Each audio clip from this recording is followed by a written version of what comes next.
Pretty good head of cabbage right there. As big as your head. It is.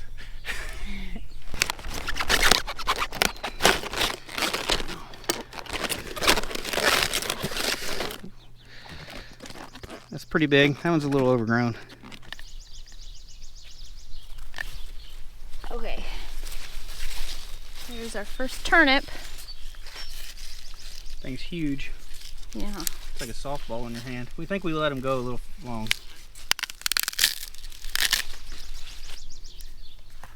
One. There's one.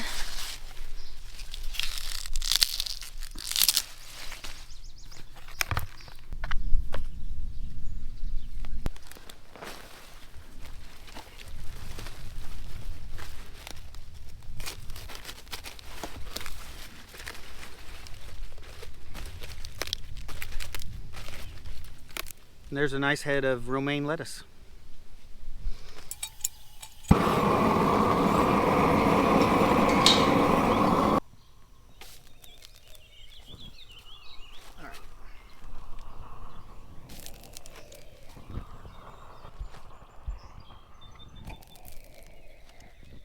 Hey guys, my name is Evan and welcome to Country View Acres. So yesterday, me and Rebecca, we spent half our day out here weeding the garden and planting some of the plants. We've only got a couple more plants left to plant and then everything will be done out here in the garden. But I thought I'd take you on a quick walk around real quick. We'll show you what we got planted. So this first raised bed right here, this is purple potatoes and then superior russet potatoes. This is the worst looking potato bed that we have. There's definitely not very many potatoes. Came up in here. I'm still gonna go back. I've got some wood shavings and I've got some straw. We're gonna go back and mulch all of these potato beds.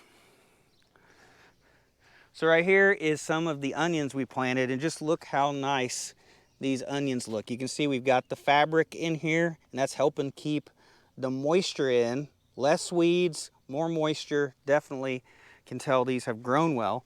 Compared to this set of onions, now this is two different varieties of onions, but these, we just weeded this. So they were competing with weeds, plus this bed will dry out quicker without having the fabric on there. So you can tell big difference between these onions and these onions. So this bed right here is our strawberries, and we're picking these about twice a week right now. Actually, they're ready to be picked again, but we got nice big red strawberries in here. And there's several in here that need to be picked. So we just typically, if we don't eat them fresh, we will clean those and we will freeze these for later. So this here is some romaine lettuce. That is our second succession planting of lettuce. And then over here, we actually have our third planting of lettuce right there, and they just got planted the other day. And then this here is celery.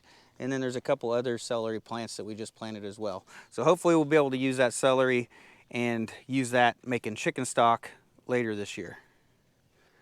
So this bed still has some kale in it, and this will stay good all the way till pretty much next spring. It'll survive the winter probably. So this is some potatoes, and we have weeded all the potatoes and everything. So some of these are knocked down a little bit from being weeded, but that was 5 pounds of potatoes in that bed. So this right here is sage, and it comes back every year. This year I cut off all the woody stems, and this still came back from the roots. So we've got all this sage that we can basically cut and dry and use that as an herb. So over here we've got some different basil plants and dill. This is all dill right here. That smells really good. And then we've got some basil, and planning on trying that out as a pesto once we get the plants big enough. So this here is all of our extra onions that we didn't plant. What we've done is we've grouped those together in big bunches here, and we're going to cut these as fresh onion greens. So being planted close together like that, hopefully they'll stay small, and we'll just be able to cut these and use those for fresh, like onion chives. So here was our 3 cabbage plants. You just saw us harvest 2 of these yesterday. We've got another head right here, and this one is still soft, but you give that another week.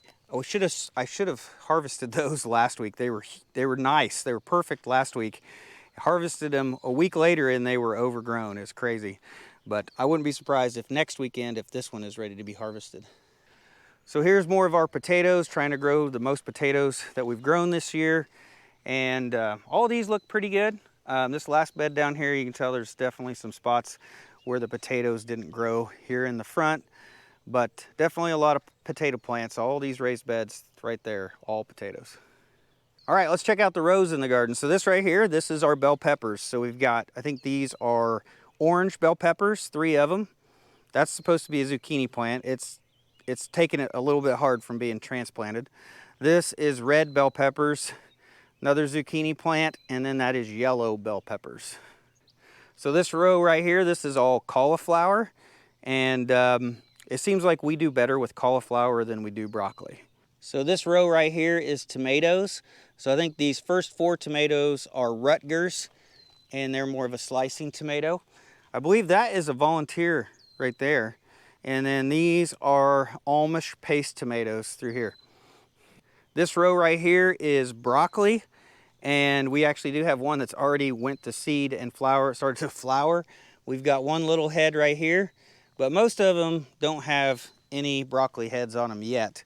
I think that is because we planted them so late. I believe they got root bound and got really leggy being inside. So I think that's what's caused some of these to just kind of go to seed really quick. So a lot of these plants are really small because we just planted them like a week ago. But these are jalapenos. These are Craig's Grande jalapenos. And then these are actually eggplant right here. So we've got 4 eggplants. Rebecca loves eggplant. Now these tomatoes right here, these are actually volunteers. They grew from seed out here in the garden, and we just let them grow. These 2 where they were, we moved that when we transplanted it there. And so we're not really sure what variety those are since they're volunteers. And these right here are nata pinos, which are supposed to be the not hot jalapenos. They're supposed to be jalapeno flavor without the heat. First time trying those. And then this is Brussels sprouts. So we've got 6, I believe, 6 Brussels sprouts. Finish this row out. So on this side of the garden, most of our rows pretty much end right here, and then we've got some empty holes still. We've still got 20. We have 20 empty holes in the fabric, and I've got an idea on how to plant those and at least fill up those holes with something edible instead of just weeds. So these holes right here, this is 2 rows of sweet corn, ambrosia sweet corn. Now some of these you can see the corn hasn't come up. I'm going to come back. I've got more corn. I'm going to fill any of the empty holes. I'm going to go ahead and replant so that I can try to get as much corn in here as possible. I know that the spacing is super close, but with the fabric and as long as you give some nitrogen to it, the corn will grow just fine. So these 2 rows right here, this is another row of ambrosia sweet corn, and then this is green beans right here. So in the past, I've always had trouble with this single row of sweet corn with the ears not completely filling out, not getting pollinated enough. So this year I tried something different. So for the green beans, every 4th hole I planted a sweet corn. So it's 3 green beans, then a sweet corn, and I just repeated that pattern all the way down. That way there was at least a little bit of sweet corn off to the side to help pollinate it.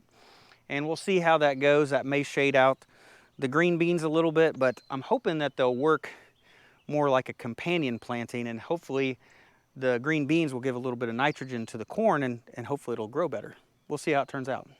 So right here we have our cucumbers. These are Chicago pickling cucumbers. So got 4 of them right here.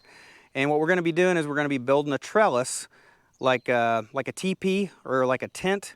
We're going to build a trellis here for them to climb up. And we'll be doing that here in a minute. And then over here, this is blue Hubbard squash. I know they look a little bit yellow, but that is the most popular squash on Baker Creek Seeds. So I had to give it a shot. So blue Hubbard squash, I think they're supposed to make something like a football size squash. So we'll see how those turn out. And I had one more squash, blue Hubbard squash, and I put it right here at the end of the row so that it could kind of spread out in this area. And but here's some of the empty holes I was talking about, and here are the other empty holes. And we're going to try to get those planted. Well, I think that covers pretty much everything we have out here in the garden. Tried to focus on the things that we actually eat and things that we'll store. So the onions that we're growing, One of those is the sweet Spanish yellows, and then the other one is Patterson hybrid, and that's a storage onion. And the yellow Spanish actually store really well also. So normally the onions, as long as we get those, you know, we grow them out fine, get them harvested and dried off, we actually will have those till the spring usually. We can usually keep those for 6 months or more. And then the potatoes, we're gonna have to try to find a better way to store them, but we can at least store the potatoes the way they are for like 3 months, probably in our basement. And then we end up freezing, dehydrating, and canning the rest of the corn to be able to preserve it. So sweet corn, I think, is definitely the best fresh, right on the cob. I love eating fresh corn on the cob. And it's only usually in season for a few weeks, at least if you grow it yourself. But then you can find it normally all summer long at the grocery store or farmer's market. But corn, we store it by freezing it, by cutting it off the cob, freezing it, or canning it.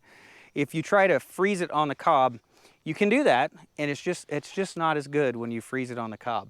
But definitely corn is another thing that we're gonna grow and be able to store a lot of.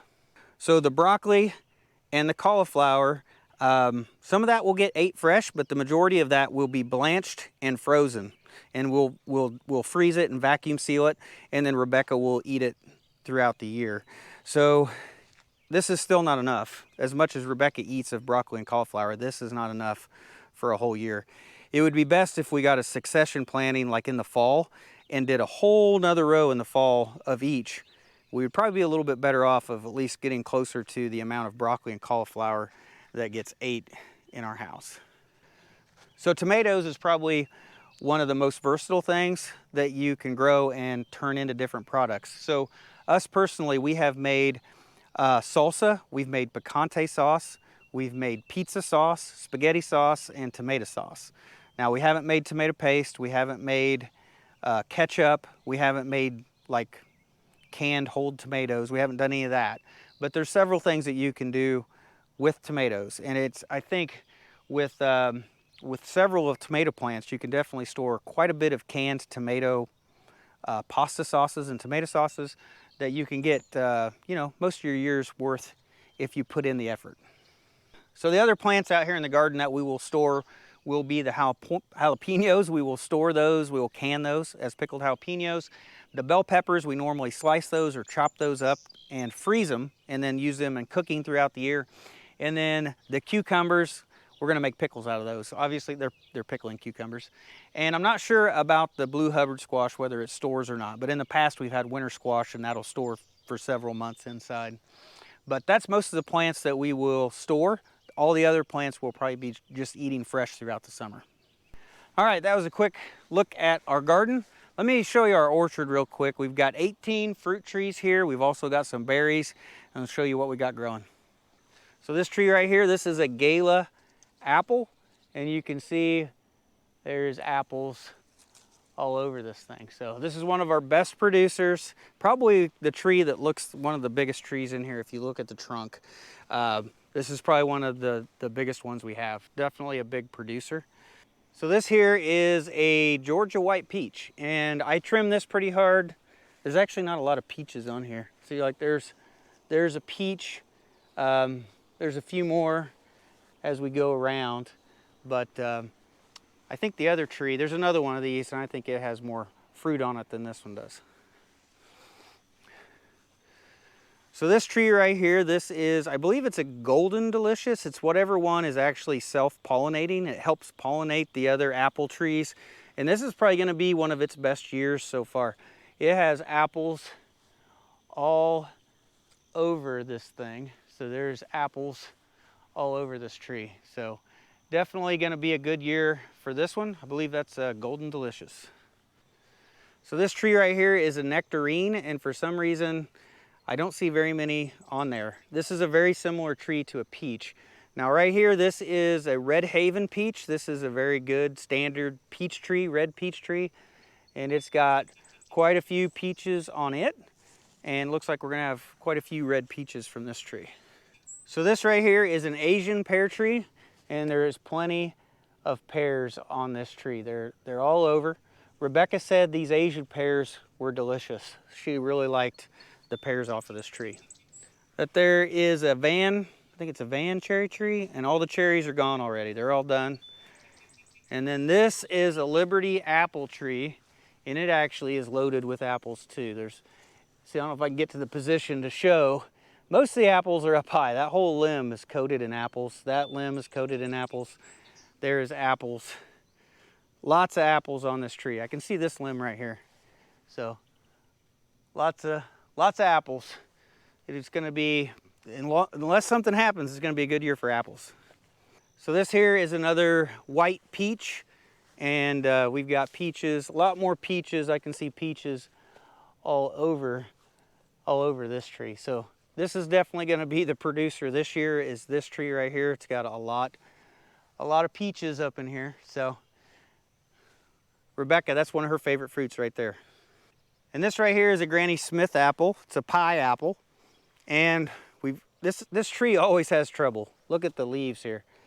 It has definitely got some kind of a mildew or blight going on, and it needs to be sprayed. But we do have a lot of apples that are on the tree, so we'll just have to see what happens. I'm going to have to spray out here, obviously, but that's what all the trees look like.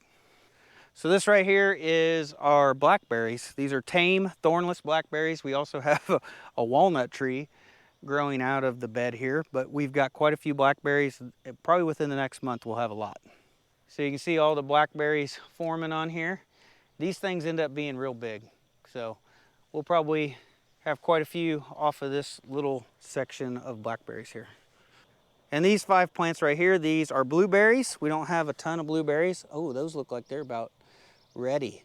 So we do have blueberries starting to form. You can tell that these are not as ripe right there, but definitely, so you can see right here, we definitely have a lot of blueberries. We've got some that are starting to turn. The trick about the blueberries is the birds will get them first. You might have to put a net over them so that the birds don't get them all. So the blueberries, we just planted those a couple years ago. I did put some stuff to make the soil acidic, and I really need to fertilize around them and try to get those to grow up nice and big before I really get any kind of production off of those. But the orchard we planted back in 2016, and it's really the trees that are original, like this one right here. The trees that are original definitely do produce. You can get probably a bushel or two easily off of each one of these trees. So it's taken a little while, but it's finally to the point where, like with the apples, we get enough apples where we can make applesauce, apple butter, apple pie filling, and we can store those apples. And this may sound weird, but for the peaches, I like the red peaches the best dehydrated. I'm a big dehydrated fruit kind of person. I like dehydrated fruit. And I don't like the white peaches as much dehydrated, but I like red peaches dehydrated. And that sounds a little weird. Also the apples, I will dehydrate those as well. So if you guys have followed along on the channel, you might have heard the story where last year we had hornets swarm our orchard. Hornets were eating all of our fruit. I didn't know hornets would eat fruit, but they were. There was hornets all through the fruit. You're afraid to pick anything because it might have a hornet inside. So I had a subscriber actually send us a few of these. This is a fake hornet's nest, and you hang it in the trees, and it basically, the hornets, if they think there's another nest, they will try to stay away. So we're gonna hang these in the orchard today, and hopefully this will prevent us from having the hornet problem we had last year. So I've got another one here. These little paper nests are cool. They just like expand, if I got it upside down, but they come flat in the male and they just expand into a nest. And then they've just got this little piece of wire that goes in there, and it helps hold it nice and tight. So let's see if I can do this on film, but without tearing it up. And there we go. We have a hornet's nest, fake hornet's nest. And a couple little strings. We'll hang them on the limbs. We'll probably put one on this end and one on the far end. All right, there we go. So there's a metal hook that kind of sticks out. I think I can get it over one of these smaller branches. And then basically just tie the string around it so it doesn't blow off. There we go, another hornet's nest hung up. So it's a couple days later now, and I've been coming out here every evening about this time when the sun starts getting low, when it's shaded, and working out here in the garden. And I've got our drip irrigation set up. So some of it we have where it wraps through these raised beds. So we've got drip irrigation going through these onions here and back through these potato plants and through our strawberries. And we've got it through several raised beds. So we've got that set up where we can at least water several of these raised beds that way. The raised beds dry out very quickly, and the drip irrigation helps out a bunch. And then on this side, we don't have drip irrigation on this side, so I've got the potatoes mulched in back here with some wood shavings, and I'm hoping that's going to help hold the moisture in those raised beds. But for the center of the garden, we've been normally using a sprinkler. We've got this elevated sprinkler here that we use, and I ended up buying a second one. And it ended up being shorter. I thought it was gonna be the same one, but it's a little bit shorter. And then when I set them up, I found out that our water pressure actually, it's not even strong enough to run two sprinklers at the same time. They actually don't even pivot. They just kind of stay in place and squirt out some water. So I can only run one at a time. So buying a second one didn't really help me out. And one doesn't cover the whole garden. So I have to water for a little bit, and then I have to move it and then water the other half. But it has been very dry since we cut hay. It's probably been dry really for the last 2 weeks, and it looks like we've got at least another week and a half of dry weather ahead of us. So we have been irrigating the garden quite a bit, trying to keep everything healthy out here. So one thing I want to do here pretty soon, I've been doing some research. I've wanted to do this for a while, but I'm actually looking into it pretty hard now. We've got a 3.5 acre pond back here. And I think, I did the calculation one day, I think there's something like 10 million gallons of water or something in that 3.5 acre pond. And so basically I want to try to do a pond irrigation system. So I want to set up a sprinkler pump that pulls water from the pond and then comes up here, and it should run both of these sprinklers, maybe even 3 sprinklers, and I can get the garden watered fairly quickly. And we might even be able to use it to water the pasture, maybe even water the hayfield. We'll just have to see how that works out. But I definitely want to get a pond irrigation system set up this year and start watering the garden with it. So hopefully that's a project that'll come up in the next couple weeks. But I think for today, that's going to be it for this video. I want to do a quick update on the garden and the orchard. Don't have too many videos going on about it. I had some people asking, so I just thought I'd show you where we are. The 20 holes back there that are empty. What I've done is we're going to plant some more potatoes. We don't have any red potatoes, so Rebecca was wanting some red potatoes. So I've got some red potatoes that I cut in half. So I've got 20 halves, and we're going to plant them in those holes back there. Try to grow them right through the fabric.